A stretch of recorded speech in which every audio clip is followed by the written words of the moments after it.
मंत्रियों पर दखलंदाजी का आरोप। महाराष्ट्र पिछड़ा वर्ग आयोग के अध्यक्ष ने छोड़ा पद। मराठा आरक्षण के मोर्चे पर बड़ी मुश्किलें। महाराष्ट्र में आरक्षण के मुद्दे पर मराठा और ओबीसी संगठनों के बीच मचे घमासान के बीच राज्य पिछड़ा वर्ग आयोग के अध्यक्ष ने त्यागपत्र दे दिया है।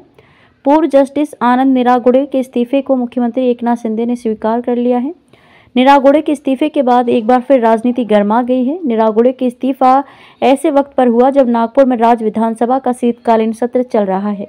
इस सत्र में मराठा आरक्षण के मुद्दे पर चर्चा की उम्मीद की जा रही है। जानकारी के अनुसार निरागुड़े ने 4 दिसंबर को अपने पद से इस्तीफा दे दिया था, जिसे मुख्यमंत्री ने 9 दिसंबर को स्वीकार कर लिया था। चर्चा है कि अध्यक्ष के साथ आयोग के 4 अन्य सदस्यों ने भी इस्तीफा दे दिया है। इस्तीफे में नहीं है कोई कारण। मुख्यमंत्री एकनाथ शिंदे को भेजे गए इस इस्तीफे में उन्होंने अपने इस्तीफे का कोई कारण नहीं बताया है। इसके बाद इस बात पर बहस शुरू हो गई है कि उन्होंने इस पद से इस्तीफा क्यों दिया है। हालांकि आयोग के कुछ सदस्यों ने कुछ दिन पहले सरकार के 2 मंत्रियों पर कामकाज में हस्तक्षेप को आरोप लगाया था। राज्य में मराठा समुदाय की तरफ आरक्षण की मांग की जा रही है, तो वहीं ओबीसी संगठन मराठा समुदाय के लोगों को आरक्षण के साथ कुणबी सर्टिफिकेट देने का विरोध कर रहे हैं। मराठा आरक्षण का सबसे ज्यादा मुखर विरोध अजीत पवार गुट में शामिल ओबीसी नेता और कैबिनेट मंत्री छगन भुजबल कर रहे हैं, तो वहीं दूसरी ओर मनोज जारांगे पाटिल ने मराठा समुदाय आरक्षण देने के लिए सरकार को 24 दिसंबर की डेडलाइन दी हुई है। सरकार की बड़ी मुश्किलें। राज्य सरकार ने निरागुड़े का इस्तीफा स्वीकार भी कर लिया है। चर्चा है कि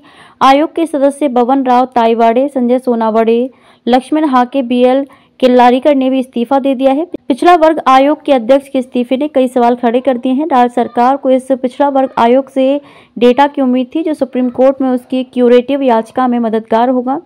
आरोप है कि इसी डेटा को लेकर राज्य सरकार के 2 मंत्री पिछड़ा वर्ग आयोग के काम में हस्तक्षेप कर रहे हैं।